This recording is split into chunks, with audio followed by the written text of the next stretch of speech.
Bonjour Église Connect, bonjour Église Contact de Hâte, bonjour à ceux qui nous suivent, d'autres communautés. Soyez bénis ce matin et c'est une joie pour moi d'apporter encore une fois la parole de Dieu sur ce thème, le thème que nous avons débuté début janvier, qui porte comme titre en 2021 « Sois un héros de la foi ».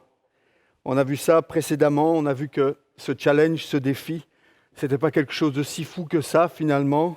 On a vu lors d'une première séance que ce challenge, il est à ta portée. Il a apporté des enfants, apporté des hommes et des femmes, de tous les enfants de Dieu finalement. C'est à la portée de tous. Dieu prend des gens ordinaires. On a vu cela.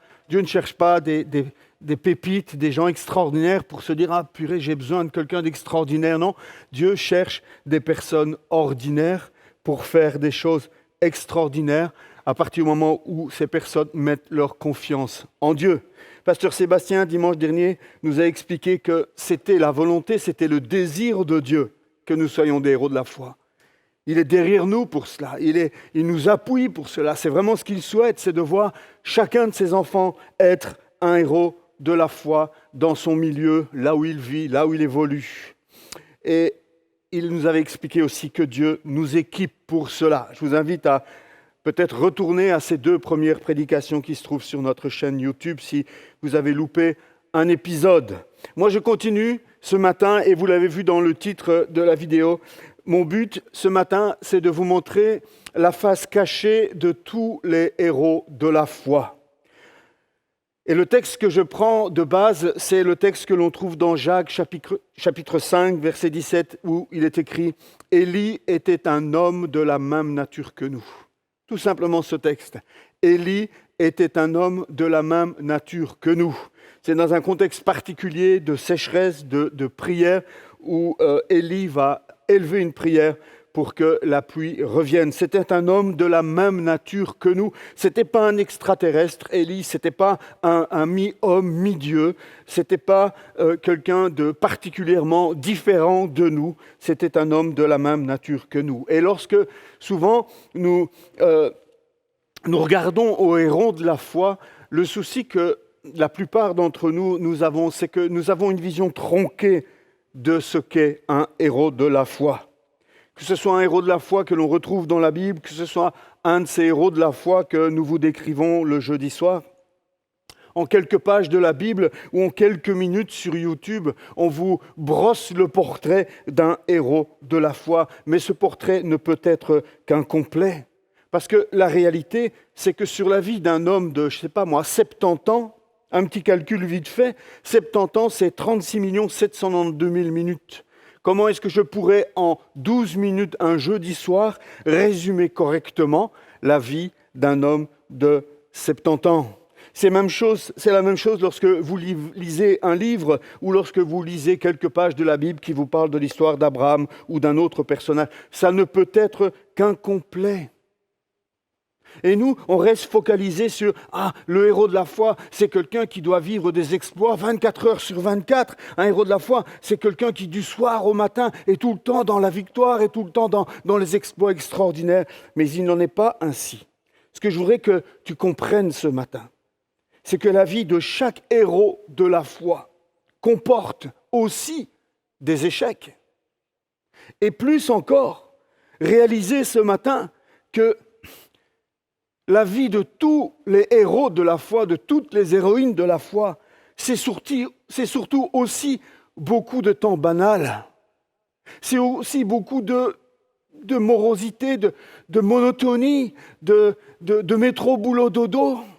Ce n'est pas seulement des exploits, c'est aussi des longues périodes où il n'y a rien qui se passe. Un héros de la foi, ce n'est pas vivre 24 heures sur 24, des choses surnaturelles. Souvenez-vous de Moïse. Moïse commence son ministère, il a 80 ans. Et les 80 premières années de sa vie sont résumées en quelques lignes dans l'Ancien Testament. Qu'est-ce qu'il a fait pendant 40 ans derrière les troupeaux ? Oui, parce qu'il a été berger pour son beau-père pendant 40 ans. On ne nous dit rien de cette période-là. Pourtant, Moïse est bien un héros de la foi. Mais il a dû passer aussi par des périodes de silence, des périodes où tout était banal, où rien de particulier ne se passait. C'est la même chose dans la vie de Jésus finalement. Quand on lit les évangiles, c'est un résumé des trois dernières années du ministère de Jésus. Mais qu'est-ce qui s'est passé dans son enfance? On a quelques petits détails. Son adolescence, sa jeunesse, on sait peu de choses finalement de notre héros de la foi, Jésus. Moi, quand je lis ou que j'écoute une biographie, je suis admiratif. Et j'aimerais aussi pouvoir vivre ces belles choses que cet homme ou cette femme que je suis en train de décrire ou lire a vécues. Et je regarde alors ma vie et puis je suis un peu déçu. Parce que je ne vois pas dans ma vie tous ces exploits. Moi, ce que je vois de ma vie, ce sont des faiblesses, des échecs, et puis surtout ce côté banal. Ces jours qui passent, ces semaines, ces mois parfois qui passent sans qu'il y ait quelque chose d'extraordinaire qui se produise. Une vie ordinaire finalement. Alors je baisse les bras. Est-ce que toi aussi, tu peux te reconnaître dans ce que je dis ce matin? Penses-tu que la vie de David, par exemple, n'est qu'une succession d'exploits? Ce grand roi David, l'ami, l'homme selon le cœur de Dieu. Est-ce que la vie de David, c'est juste des victoires et des conquêtes? Vous le savez bien que non. David a eu aussi son lot d'échecs, son lot de péchés, des choses honteuses même. Quand on les lit aujourd'hui, on se dit, mais comment il a pu faire des choses pareilles? Mais surtout, plein de jours où rien ne se passait. Souvenez-vous que lorsqu'il va tomber avec Bathsheba, c'est parce qu'il est sur la terrasse de son palais qu'il s'ennuie. Il s'ennuie. Et c'est comme ça qu'il tombe. Rien ne se passait de particulier parfois dans de longues périodes de la vie de chaque héros de la foi que l'on peut vous décrire. Quelqu'un a dit, la vie avec Christ est abondante et passionnante. Avec ça, vous allez me dire, ouais, quand on vit des choses. Pas seulement. La vie avec Christ est abondante et passionnante, même quand on n'est pas au milieu de l'exploit, même quand on n'est pas en train de faire des choses extraordinaires, même dans les moments de repos, la vie avec Christ est abondante et passionnante. Et j'irai même encore plus loin, cette personne dit, et même dans la gestion de l'échec, si Dieu nous accompagne au travers de ce processus d'échec. Souvent on entend et on fait rimer passionnant avec joyeux, exaltant, mais pas nécessairement. Tout ce qui est passionnant n'est pas nécessairement joyeux, mais parfois douloureux. Une naissance, c'est passionnant, mais ce n'est pas spécialement joyeux, c'est plutôt douloureux. Une transplantation de rein ou de cœur ou quoi, c'est quelque chose de passionnant, mais en même temps, c'est quelque chose de waouh, de sérieux, de grave, avec peut-être des conséquences terribles. Qui dit passionnant ne dit pas nécessairement facile, ne dit pas nécessairement joyeux, mais c'est passionnant lorsque Dieu travaille ma vie. C'est passionnant lorsque Dieu met son doigt dans ma vie sur des choses qu'il veut que je règle. C'est passionnant quand j'entends l'Esprit de Dieu ou que je sens l'Esprit de Dieu me dire, Éric, maintenant, on va aller un pas plus loin ensemble. On va tourner une page et on va écrire une nouvelle page de ta vie. Mais pour ça, on va faire un travail en profondeur. C'est passionnant, ça. Et c'est souvent au travers d'échecs que Dieu écrit les pages les plus passionnantes de nos vies. J'espère que vous êtes d'accord avec moi à la maison. C'est au travers de nos échecs que Dieu écrit les pages les plus belles et les plus passionnantes de nos vies.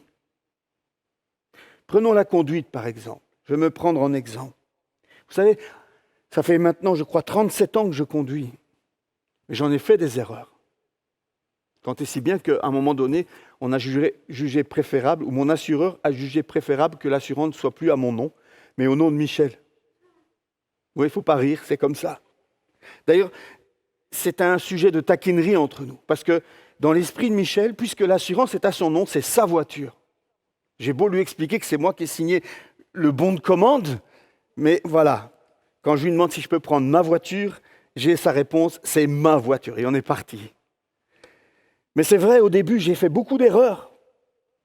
Avec ma première voiture, je me souviens, c'était une petite Simca 1000. Le moteur était derrière, on avait dû mettre un sac de 50 kilos dans le coffre à l'avant pour pas que la voiture penche comme ça, mais pour qu'elle soit un petit peu horizontale. Mais moi, je savais qu'il fallait mettre de l'essence. Mais je ne savais pas qu'il fallait vérifier le niveau d'huile. Et un jour, j'ai appris à mes dépens qu'il fallait remettre de l'huile dans ma voiture le jour où le moteur a explosé sur la grande route à Mons, en revenant de l'UNIF. Avec ma deuxième voiture, c'était une petite Escort grise. J'ai appris que la priorité de droite, ce n'était pas seulement les autres qui devaient la respecter, mais que moi aussi, je devais m'y soumettre et m'y plier. Avec une autre, j'ai appris qu'il fallait mettre le frein à main lorsqu'on était en pente. Ça, c'est une histoire. La honte de ma vie, j'espère que personne ne m'a vu, et je la raconte peu souvent, mais j'étais garé en pente, il faisait chaud, j'avais laissé la vitre conducteur ouverte, et j'allais juste voir quelqu'un, et c'était dans une pente, et je me retourne, et je vois ma voiture qui commence à descendre. Alors je cours vers ma voiture, et je passe mes mains au volant, par la fenêtre, en essayant de je ne sais faire quoi.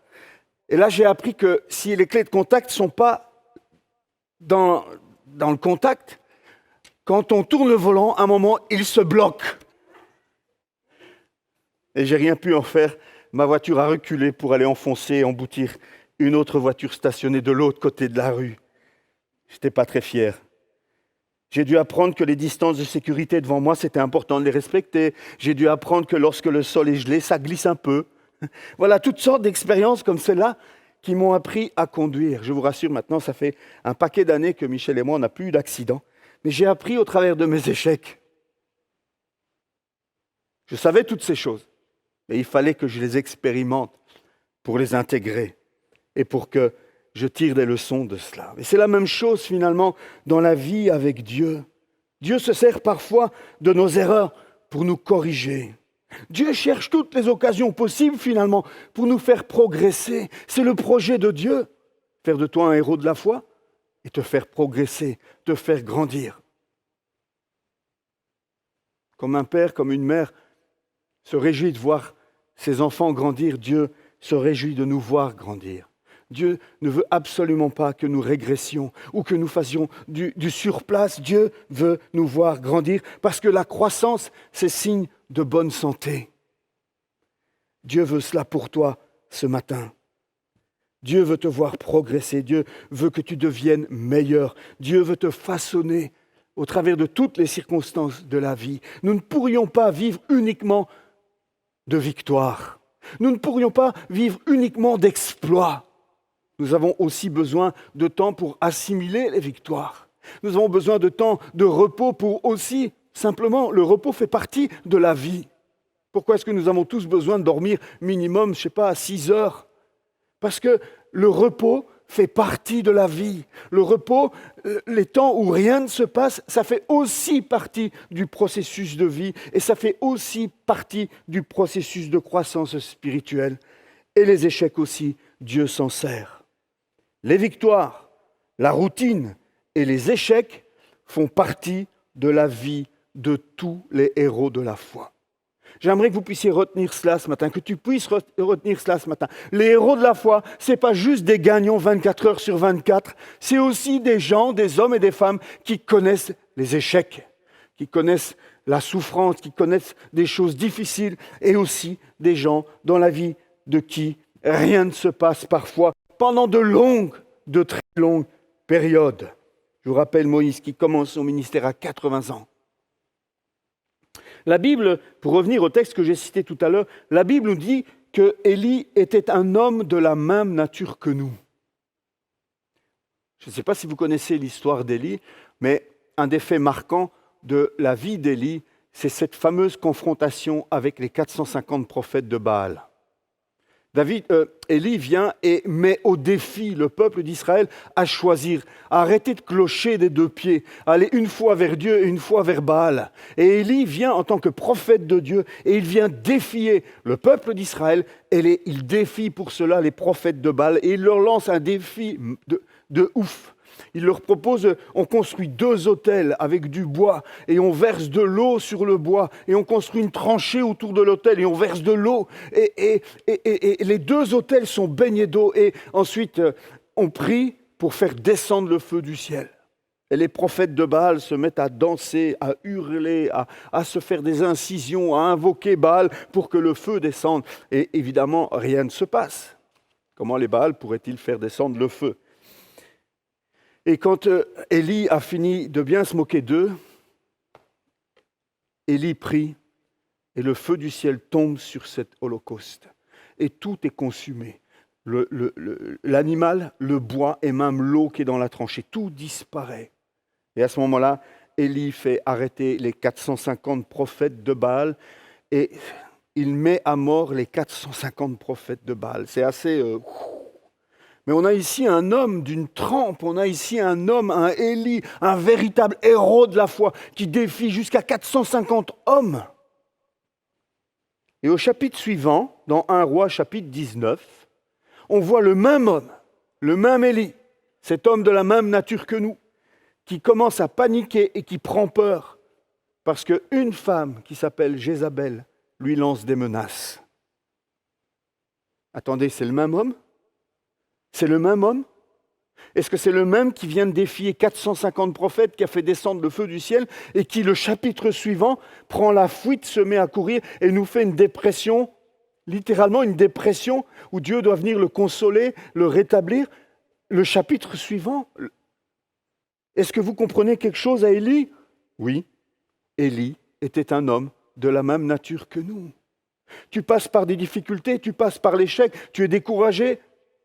C'est normal. Tu es un homme de la même nature qu'Élie, ce fameux prophète de la foi. Frères et sœurs, le problème, c'est que bien souvent, nous nous comparons. Et la comparaison nous tue. Nous nous comparons à tel ou à tel autre. Nous comparons sur base de la biographie des autres.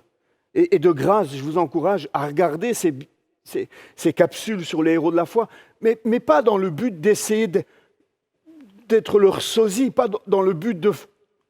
Vous êtes différents, mais dans le but d'être encouragés dans votre foi. Frères et sœurs, il n'y a pas deux héros de la foi identiques. Tous les héros de la foi que l'on est en train de découvrir et que nous découvrirons encore ont tous leurs particularités, ont tous leurs forces et leurs faiblesses. Il n'y en a pas deux comme toi non plus. Tu es le seul héros de la foi qui te ressemble. Il n'y en a pas un deuxième comme toi. Il ne faut pas chercher à ressembler à Sébastien ou chercher à ressembler à Manu ou chercher à me ressembler ou à je ne sais qui d'autre. Ce que tu dois être, c'est toi. Je ne sais pas si vous êtes comme moi, mais parfois on voit des rassemblements de sosies. Et moi, ce qui me frappe le plus, c'est les rassemblements des sosies de Johnny Hallyday. Je ne sais pas si vous avez déjà vu ça à la télé. J'espère qu'il n'y a pas un connecté qui est un fan de Johnny Hallyday. J'ai rien contre Johnny Hallyday, mais je trouve ça pitoyable de voir ces hommes qui prennent la même coiffure que lui, qui essayent d'avoir la même voix que lui, qui s'habillent comme lui, qui essayent de vivre la même vie que lui. Mais c'est triste dans un sens. C'est triste, c'est pitoyable de vouloir vivre la vie de quelqu'un d'autre. C'est pitoyable de vouloir vivre la vie de quelqu'un d'autre, parce que si tu tentes de vivre la vie d'un autre, qui vivra la tienne? Est-ce que Dieu t'a créé unique comme tu es pour que tu vives la vie de quelqu'un d'autre? Absolument pas. Dieu t'a voulu, avant même la fondation du monde, il te connaissait. Dieu t'a appelé, il t'a attiré à lui pour que tu entres dans les œuvres préparées d'avance. Pour toi, il y a une destinée pour toi, il y a un plan unique pour ta vie. Et Dieu, à mon avis, doit être bien malheureux lorsqu'il te voit essayer de vivre la vie de quelqu'un d'autre au lieu d'être toi-même. Et là, je m'adresse aux parents, essayez simplement de vous imaginer votre fils ou votre fille en train d'essayer de vivre la vie de quelqu'un d'autre, alors que vous le voyez si riche, alors qu'il est si particulier à vos yeux, à vos cœurs. Vous dites, mais enfin, je dis un prénom, Déborah, vis ta vie. Essaye pas de vivre la vie de ton pote, de ton camarade. Et nos ados sont bien souvent comme ça, à vouloir vivre la vie de quelqu'un d'autre. Ados, si vous m'écoutez ce matin, c'est ta vie que tu dois vivre. Dieu t'appelle à vivre ta propre vie, parce que personne ne vivra la tienne. Qui va accomplir ta destinée? Qui va accomplir les plans de Dieu, ceux qu'il a pour toi, ceux qu'il a prévus d'avance d'accomplir au travers de toi si tu ne le fais pas? Ce qui est important, frères et sœurs, pour être un héros de la foi, Ce n'est pas de vivre uniquement des exploits. Ce n'est pas de rechercher à être la somme de tous les exploits, de tous les héros de la foi que tu as pu connaître. C'est impossible. Ce qui compte pour être déclaré héros de la foi, écoute bien, ce qui compte, c'est de ne jamais baisser les bras. De ne jamais baisser les bras. C'est d'être persévérant. C'est de se relever. C'est d'être capable de s'octroyer, quand c'est nécessaire, une seconde chance, une 10e chance, une 100e chance. C'est être capable de se pardonner soi-même. Moi, j'ai connu ça. J'ai connu des bas terribles dans ma vie, où j'avais reçu le pardon de Dieu. J'étais convaincu que Dieu m'avait pardonné, que mon entourage m'avait pardonné. Mais moi, je n'arrivais pas à me pardonner.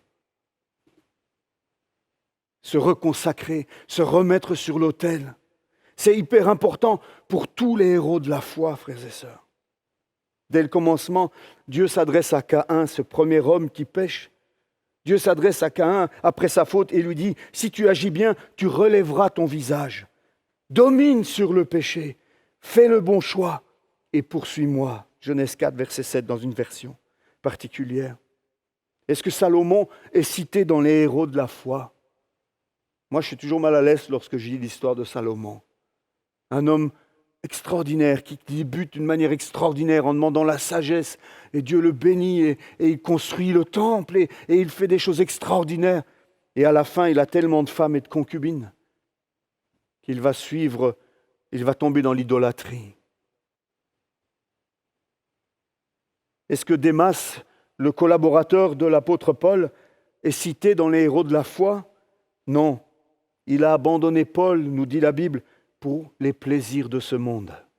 Il avait bien commencé, Démas. Au début du livre des Actes, on se rend compte qu'il est dans l'équipe de Paul avec Luc. Il fait partie de l'équipe missionnaire. Mais à la fin du ministère de Paul, où est Démas? Il a tout abandonné pour les plaisirs de ce monde. Est-ce que Saül est un héros de la foi? Le premier roi d'Israël? Se corriger, quelqu'un dit, se corriger, se relever, c'est notre part en tant que héros de la foi. Dieu est avec nous, Dieu est à nos côtés pour nous guider, nous encourager, mais c'est à toi, c'est à moi, c'est à nous de faire le bon choix. C'est à moi de me relever, c'est ma part. C'est ainsi qu'on peut alors collaborer avec Dieu pour accomplir ses plans extraordinaires pour nos vies. Salomon, Saül, Démas, Judas ont baissé les bras. Là où l'apôtre Paul peut dire à la fin de son ministère, « Pour moi, voici le moment où ma vie va être offerte à Dieu comme un sacrifice. » Sa mort approche, il le sait. « Je vais bientôt mourir. J'ai combattu le beau combat. J'ai fini ma course. J'ai gardé la foi. » Ce qui fait de Paul un héros, c'est qu'il a gardé la foi. Il y a des héros qui ont fait 1000 exploits, il y a des héros qui ont fait 2 exploits. Mais s'ils ont gardé la foi, ce sont des héros de la foi. Il y a des hommes qui ont fait des exploits, des centaines d'exploits, mais qui n'ont pas gardé la foi et qui ont abandonné la course. On en connaît tous. Le héros de la foi est un héros de la foi seulement s'il garde la foi.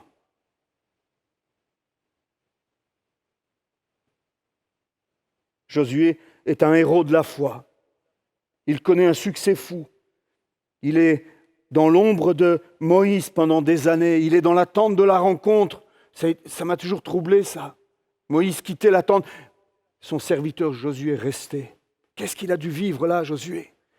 Le Jourdain s'ouvre devant Josué. Dieu a fermi l'autorité de Josué. C'est la conquête de Canaan. La première ville qui se présente à eux, Jéricho, imprenable, des murs énormes. Ils font quelques petits tours en chantant. Je romantise. Ils font quelques petits tours en chantant, en criant, et les murs s'écroulent. Une victoire retentissante. La panique gagne tous les habitants de Canaan. Jéricho la porte est tombée. Et puis, qu'est-ce qui se passe? La prochaine étape, c'est la ville de Haï. Je n'ai pas le temps de lire toute cette histoire, vous pouvez aller la lire si vous le souhaitez, c'est dans Josué au chapitre 7. Mais là, il y a une petite ville devant eux. Oh, quand on voit comment Jéricho est tombé, on ne va pas envoyer toute l'armée à Haï, ce n'est pas la peine, quelques hommes et c'est bon. Et là, terrible défaite. 36 hommes meurent. Vous me direz, pour une guerre, 36 hommes, c'est pas... Mais c'était pas arrivé jusque-là. 36 hommes meurent. C'est la catastrophe. Et là, on retrouve Josué qui dit, il y a un dialogue entre Dieu et Josué, intéressant. On retrouve Josué, et nous nous retrouvons dans Josué. Josué vit un échec après avoir vécu des exploits extraordinaires. Il connaît un échec. Et là, on se retrouve dans Josué qui dit, « Ah Seigneur, mais pourquoi? Et que vont dire ?» Je résume, mais c'est ça le texte de Josué. « Ah Seigneur, pourquoi? Et que vont dire les autres ?» Josué s'inquiète ici de ce que les autres habitants de Canaan vont penser. « Oh, ils ont été battus pour une petite armée d'une petite ville. Reprenons courage. » Et là, Dieu dit à Josué, « Relève-toi. » Et je veux ce matin que tu entendes Dieu te dire, « Relève-toi. » Relève-toi, dit Dieu ce matin. Dieu dit à ses héros, à ceux qu'il a choisis, à ceux qu'il a sauvés, à ceux à qui il a fait grâce, à ceux à qui il a donné son Esprit Saint. Dieu dit ce matin, relève-toi. Pourquoi restes-tu ainsi prosterné? Et je connais moult chrétiens qui sont restés dans l'échec, qui sont restés prostrés par terre dans l'échec et qui ne se relèvent pas. Dieu dit ce matin à ces personnes-là, ça suffit, relève-toi. Pourquoi restes-tu ainsi? J'espère que vous entendez la voix de Dieu qui vous parle ce matin. Imaginez que Josué ne se soit jamais relevé. Imaginez les conséquences historiques de cela. Une conquête de Canaan abandonnée, la royauté oubliée, enfin voilà, on pourrait imaginer plein de conséquences. Mais Josué s'est relevé. Il a réglé le problème du péché d'Acan. Je n'ai pas le temps d'expliquer cela, allez lire votre Bible. Il a réglé le problème du péché d'Acan et il a repris cette ville de Haï. Dieu lui a donné une stratégie et il s'est relevé et après avoir réglé ses problèmes, il a repris le combat. Il n'a pas baissé les bras. Pierre n'a pas baissé les bras après avoir renié Jésus. David n'a pas baissé les bras après avoir péché à maintes reprises. On pourrait même dire, Paul n'a pas baissé les bras. Élie n'a pas baissé les bras. Tous ces héros de la foi sont des héros de la foi parce qu'ils n'ont pas baissé les bras. Et moi, ce matin, je t'encourage à ne pas baisser les bras,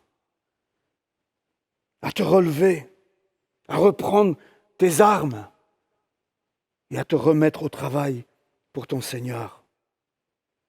Tous ces hommes de la Bible n'ont pas baissé les bras. Ils ont connu des échecs graves, des échecs honteux, des choses terribles, innommables.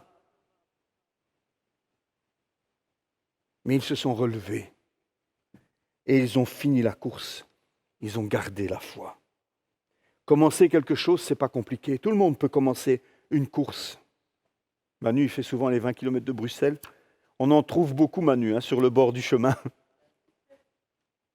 Tout le monde peut commencer une course, tout le monde peut commencer une nouvelle œuvre, tout le monde peut commencer des études compliquées. Commencer quelque chose en soi, ce n'est pas difficile, c'est même un peu grisant, c'est même un peu stimulant. J'ai fait une fois les 20 km de Bruxelles, c'est passionnant.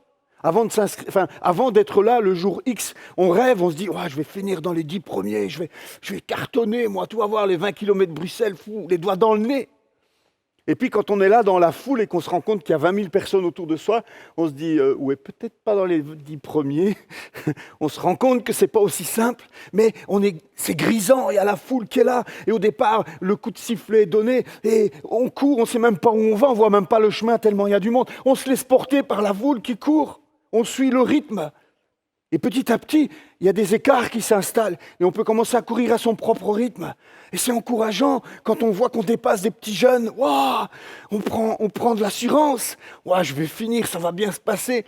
Et puis tout d'un coup, quand on voit un papy de 70 ans qui te dépasse, là tout d'un coup, tu te demandes ce qui t'arrive. Tu te demandes si tu as baissé le régime ou qu'est-ce qui se passe. C'est grisant la course. C'est grisant les 20 km de Bruxelles. Et après, il y a la monotonie qui s'installe. Après quelques kilomètres grisants, ça commence à devenir un petit peu monotone. Ça commence à devenir un petit peu long. Tous ces arbres qui défilent, ce tarmac qui défile, parce qu'à un moment donné, la fatigue vient et on regarde un peu ses pieds. La monotonie s'installe. On court par automatisme. Et après, on commence à voir des gens qui s'arrêtent sur le bord. On voit la Croix-Rouge qui fait de la réanimation. Et là, on sent la fatigue aussi. Et on se dit, mais est-ce que moi aussi, je vais arrêter ? Surtout à la dernière ligne droite. Ceux qui l'ont fait, ils le savent, mais la dernière ligne droite, là, au cinquantenaire, c'est mortel. C'est mortel. Tu as envie de t'arrêter à chaque pas que tu fais. Tu as envie de t'arrêter, ça monte, c'est interminable. Et tu vois des gens qui s'arrêtent. Tu vois des gens qui te dépassent. Tu as envie de marcher, tu as envie de... Mais c'est ça aussi la course chrétienne. Des moments où on est porté, des moments où on s'installe dans une sorte de monotonie, et des moments où on a envie de s'arrêter, des moments où on est fatigué, où on est découragé. Mes frères et sœurs, quand je suis passé sous ce portique et que j'ai reçu ma banane et ma médaille, parce qu'on reçoit une banane, enfin à l'époque on recevait une banane, waouh, j'ai terminé la course. Je ne vais pas citer des noms, mais j'avais ça avec 2 frères plus jeunes que moi, et je les avais battus. Ah, j'étais fier, pas d'être dans les 10 premiers, parce que j'étais dans les milliers, mais j'avais au moins battu les 2 jeunes qui m'avaient défié à faire la course avec eux. C'est ça aussi la vie chrétienne. Si je m'étais arrêté dans la montée de Tervuren ou du cinquantenaire, j'aurais jamais terminé la course. Et aujourd'hui, je ne pense pas que j'aurais pris cette illustration. Il faut terminer la course, frères et sœurs. Il faut terminer cette course. Paul le dit clairement, je traite durement mon corps. Paul avait un objectif, la ligne d'arrivée. Finir cette course. Si tu t'essouffles, ralentis un peu. Si tu t'arrêtes, laisse-toi encourager. Si tu as envie d'abandonner, dis-le à un frère, dis-le à une sœur, qui puisse te porter le temps que ça sera nécessaire. L'important, c'est de se relever, c'est de se reprendre, c'est de persévérer dans cette course, modifier peut-être un comportement, modifier une habitude, demander conseil, mais ne t'isole pas dans la course. C'est pour ça que nous avons besoin les uns des autres.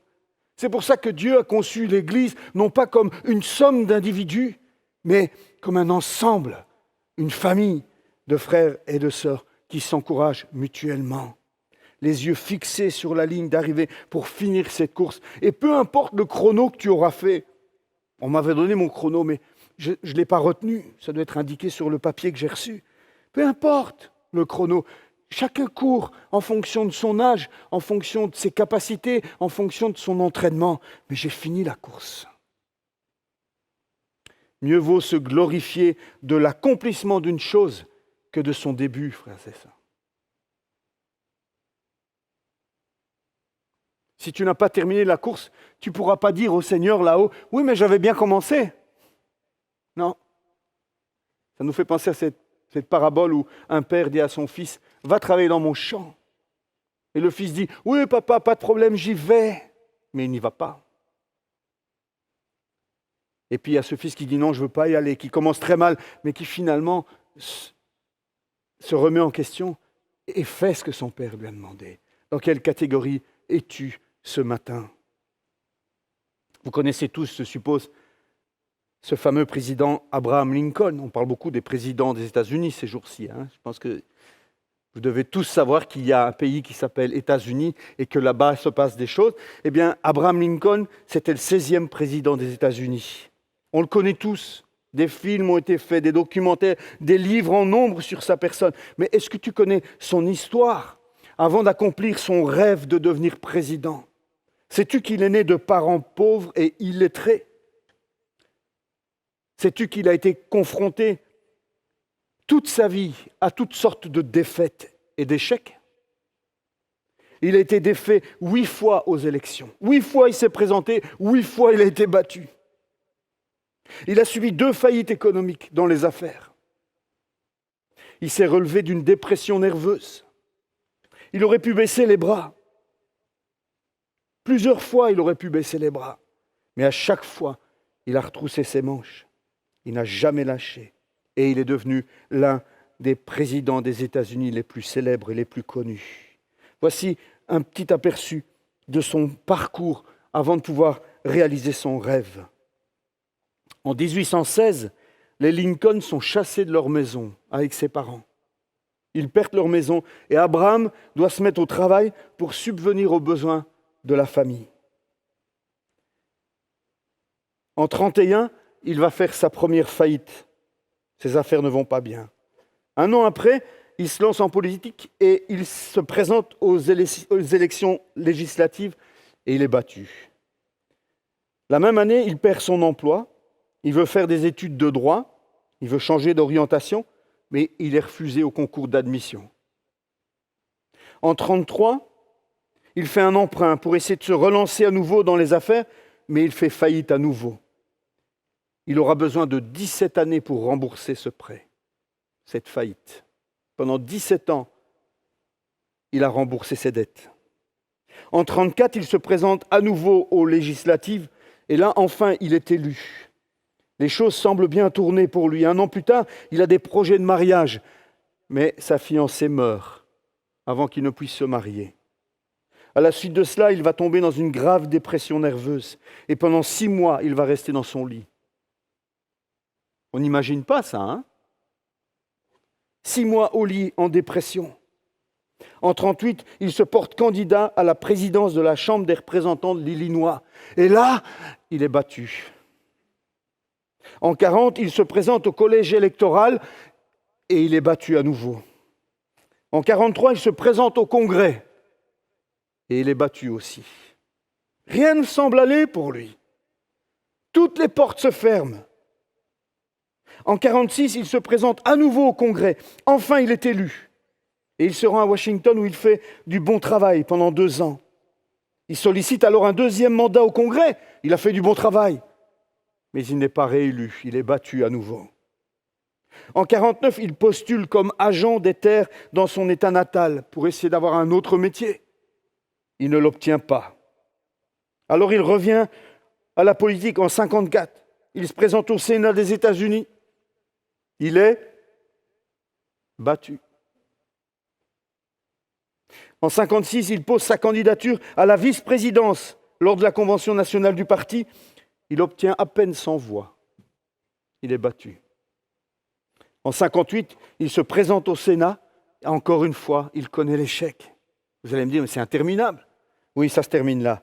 En 1960, il est enfin élu président des États-Unis. Et il est assassiné. Il finit assassiné. Il va fonctionner en tant que président pendant quelques années, mais j'ai oublié le nom du gars, mais un gars va venir et va l'assassiner en plein mandat. Je ne dis pas qu'Abraham Lincoln est un héros de la foi, parce que je ne suis pas très certain de ses profondes convictions religieuses, mais ce qui est certain, ce que je veux soulever, c'est que cet homme, sans Dieu, a été capable de se relever moult fois, a été capable de ne pas se laisser abattre par les échecs, par la dépression, par la mort et par toutes sortes d'autres choses terribles qu'il a vécues. À chaque fois, il n'a pas baissé les bras. Il avait un but, il avait un rêve. Je veux être un jour président des États-Unis d'Amérique. Et il y est parvenu. C'est incroyable son parcours, incroyable son histoire. Quand je l'ai lu, j'étais abasourdi. Imaginez ce que nous pouvons faire avec Dieu avec nous. Dieu est avec toi. Dieu est en toi. Tu es le temple du Saint-Esprit. Dieu est avec toi. Dieu t'a choisi. Dieu t'a élu avant la fondation du monde. Dieu t'a fait grâce. Sur la croix, Christ mourait pour toi. Il portait ton péché. Dieu est venu, il a frappé à la porte de ton cœur. Il t'a fait comprendre la gravité du péché. Tu as accepté Jésus comme ton sauveur. Le Saint-Esprit te transforme. Tu es sur un chemin de sanctification. Dieu œuvre en toi. Dieu travaille en toi. Dieu a un projet pour ta vie. Dieu est le plus grand des coachs que tu auras jamais. Il veut t'aider à atteindre ton objectif. Alors si Abraham Lincoln a pu le faire sans Dieu, nous pouvons le faire avec Dieu. Amen. Quelqu'un a dit l'histoire démontre que les plus grands gagnants se sont généralement heurtés à de douloureux obstacles avant de triompher. Ils ont gagné parce qu'ils ont refusé de se laisser décourager par leurs échecs. Et le problème est souvent là, l'échec. La gestion de l'échec. Je terminerai avec ça. Frères et sœurs, si tu veux être un héros de la foi, tu dois apprendre à gérer l'échec. La victoire, ça se gère agréablement. Mais l'échec, nous sommes très peu à savoir le gérer.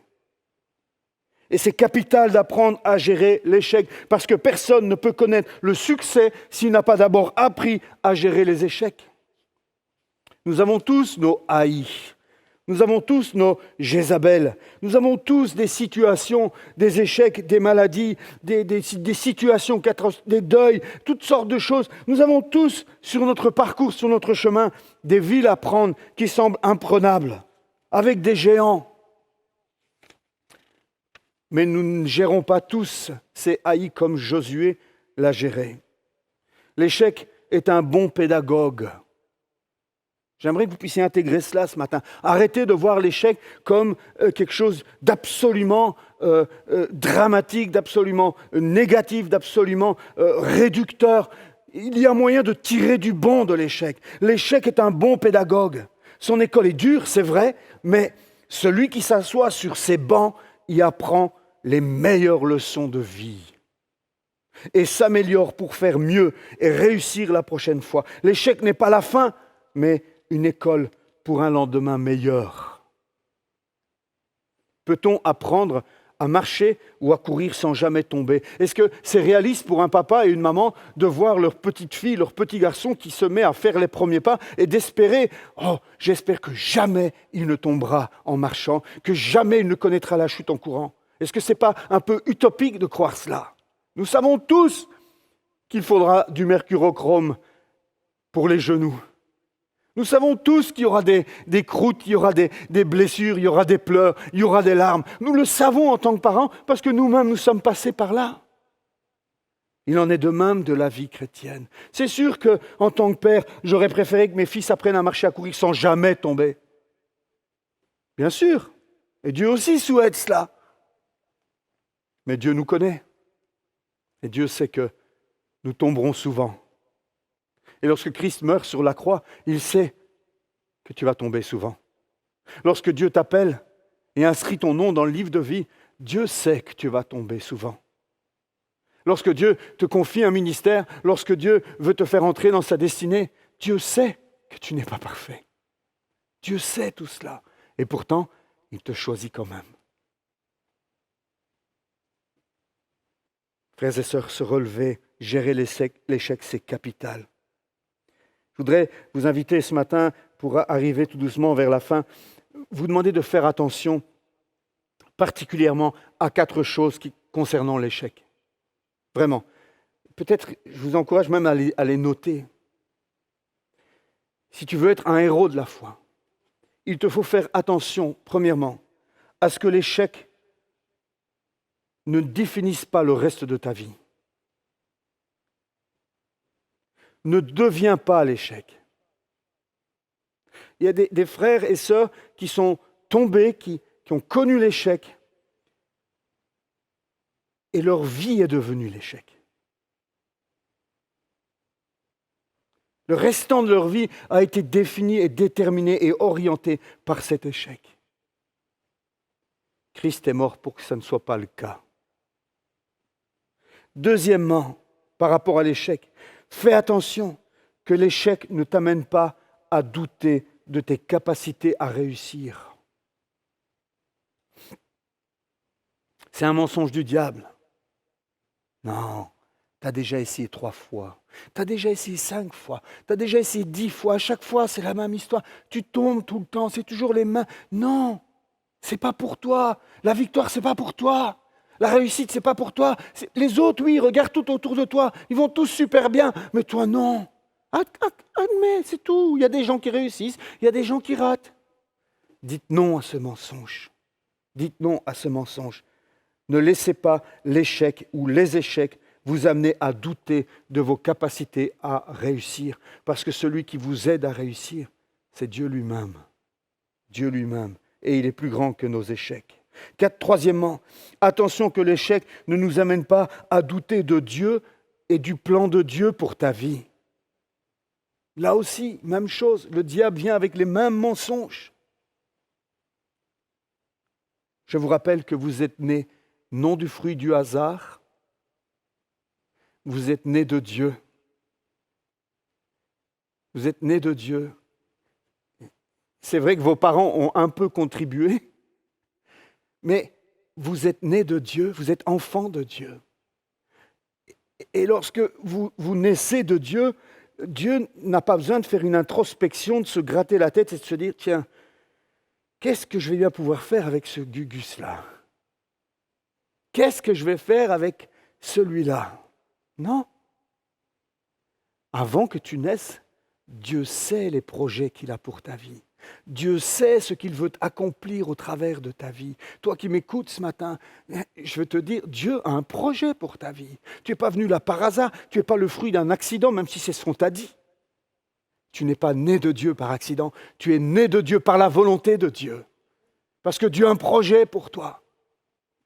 Et Dieu veut que tu te relèves ce matin et que tu sois un héros de la foi. Que tu sois un héros de la foi. Quatrièmement, fais attention que l'échec ne t'amène pas à avoir peur de recommencer et ne t'amène pas à vivre comme cet homme qui a reçu un talent et qui a eu peur et qui est allé l'enterrer et qui n'en a rien fait. Ce qui va définir si tu es un héros de la foi ou pas, c'est de savoir si tu seras resté dans l'échec ou si tu auras eu la victoire sur l'échec. Je redis cela. Ce qui va faire la différence, à savoir si tu termineras en tant que héros de la foi ou en tant que non-héros de la foi, c'est de savoir si la dernière fois où tu as échoué, tu t'es relevé ou si tu es resté dans l'échec. Souviens-toi que tous tes échecs, que toutes tes erreurs, que tout ce que tu as mal fait, tout ce que tu ne sais pas faire, tout cela était connu depuis avant la création du monde et que ces échecs se trouvaient dans la coupe de colère dont j'ai parlé il y a quelques mardis. Tous tes échecs, toutes tes chutes, toutes tes erreurs étaient dans la coupe de colère du jugement que Christ a bu pour toi à la croix. Ils ne t'appartiennent pas en fait, ces échecs. Ceux qui sont enfants de Dieu, ceux que Dieu a sauvés, nous n'avons pas le droit de garder ces échecs pour nous, parce que Christ a payé pour les racheter. Nous sommes des usurpateurs, on dit ça ? Nous sommes des usurpateurs lorsque nous gardons, nous restons bloqués, figés sur un échec, alors que Christ a payé pour cet échec. C'est à lui que nous devons le rendre. Je conclus en vous disant que, à la différence des héros d'Hollywood, tous ces hommes qu'on voit dans les films qui font des choses de malades, qui traversent le feu de l'ennemi, ils traversent les explosions, ils sortent indemnes de tout, quelques égratignures ou 3 balles dans le corps, mais ils continuent à... À la différence des héros d'Hollywood qui n'existent que sur les écrans, l'Épître aux Hébreux nous présente une autre liste de héros de la foi. Une liste non exhaustive d'hommes et de femmes ordinaires qui doutaient de leur potentiel, qui ont connu des chutes, qui ont reconnu leurs faiblesses, qui ont reconnu leurs incapacités, mais qui ont fait des exploits à partir du moment où ils ou elles ont mis leur confiance en Dieu. Je ne sais pas si vous connaissez Jim Cymbala, je vous conseille de lire ses livres, c'est vraiment un pasteur très inspirant. Il dit « Ce que le monde appelle grand est souvent une abomination aux yeux de Dieu. » Ce que le monde appelle grand est souvent une abomination aux yeux de Dieu. Et ce dont le monde se moque, c'est-à-dire l'attachement à Dieu, la consécration, la foi, c'est ce que Dieu appelle grand. La grandeur ne doit pas se mesurer au fait d'avoir son nom cité dans le New York Times ou ailleurs. Ce que le ciel enregistre n'a rien à voir avec cela. C'est une autre échelle de valeur. Le ciel trouve plus d'intérêt dans ceux qui vivent pour Dieu au quotidien et le font dans les circonstances ordinaires de leur vie. Quand tu gardes la foi dans la montée de Tervuren, quand tu gardes la foi dans l'allée interminable et que tout est monotone et que tout semble... Garde la foi. Ça, c'est enregistré dans le registre de Dieu. Je terminerai en vous demandant de ne pas baisser les bras. Je te dirai, accroche-toi à Dieu. Et quand tu tombes, relève-toi. Sois un héros de la foi. D'apparence ordinaire, certes, mais qui est et qui continuera à être extraordinaire à cause de son attachement à Dieu.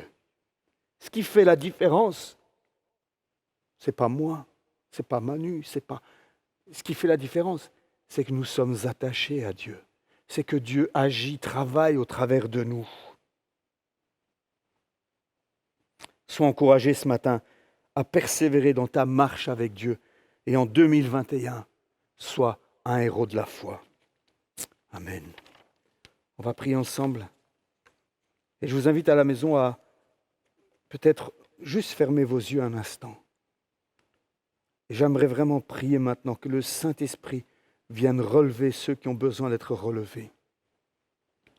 Je prie, Esprit de Dieu, pour que tu viennes.